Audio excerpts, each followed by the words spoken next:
Our guest today is an award-winning actress, most known for her roles on Melrose Place as Dr. Kimberly Shaw and as the beautiful Bree Hodge on the hit TV series Desperate Housewives. Please welcome actress Marcia Cross. Marcia, it's great to have you with us today on Sidewalks. Thanks, it's great to be here. Now, you've done all kinds of work through the course of your career and have been a fixture also on daytime and nighttime dramas.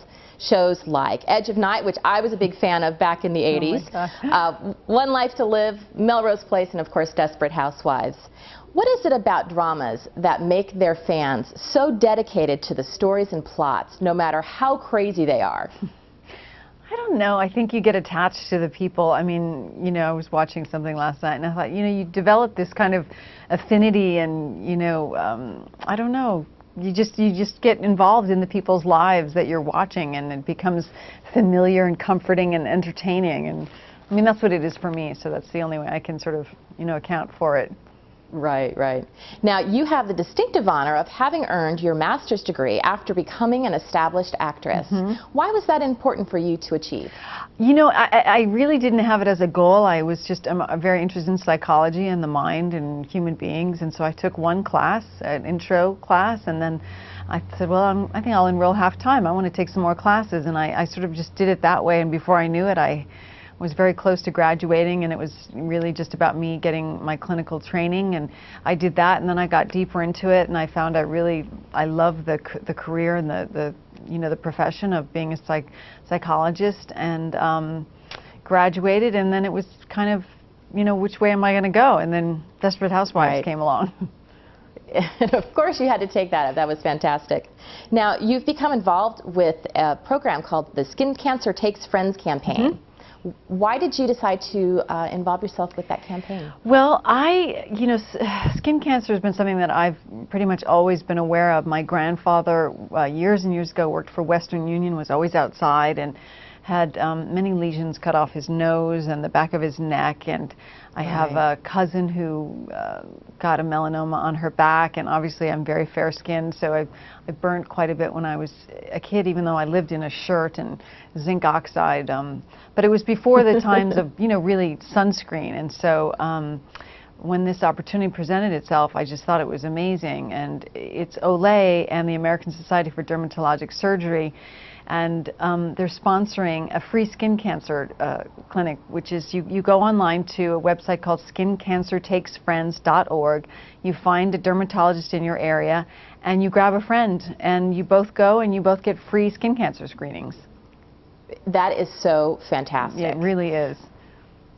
Are there some tips that you can give for folks about what they can do to try to help avoid skin cancer? Oh, there's so much you can do. First of all, you really want to use, you know, sunscreen, 15, 30, 60, you know, whatever it is, every single day. 50 for me. Yeah, and especially to remember to reapply if you're really outside at the beach or, you know, in water. Wear hats. You can wear long sleeves.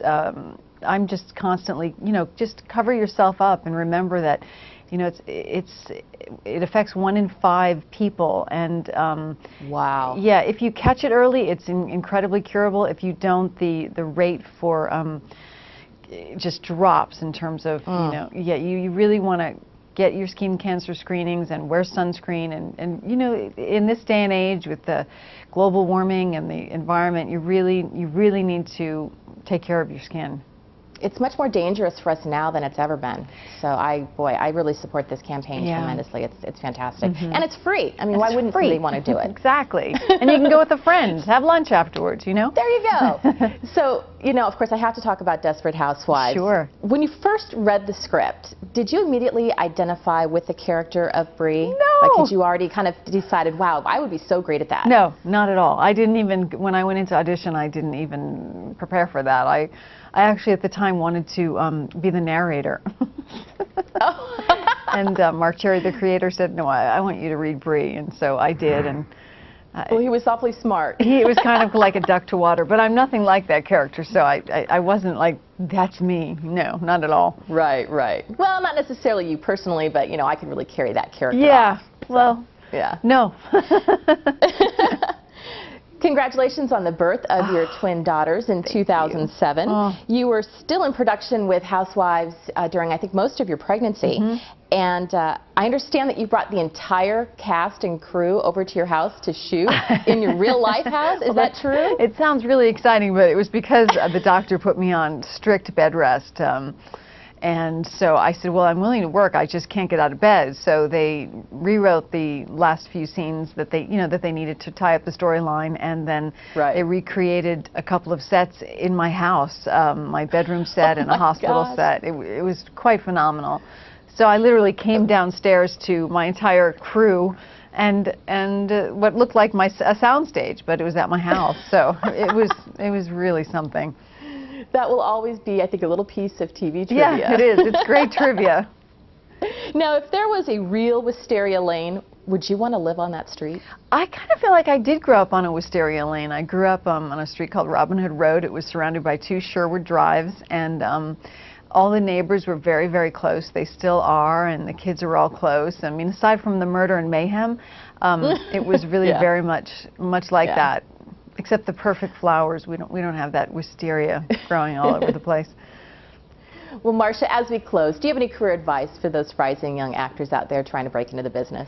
I think it's one of those things you either have to do it, and if there's something else you can do, then go do it. It has to be something that you just have to do. That's really the way it is. It has to be, your undying passion.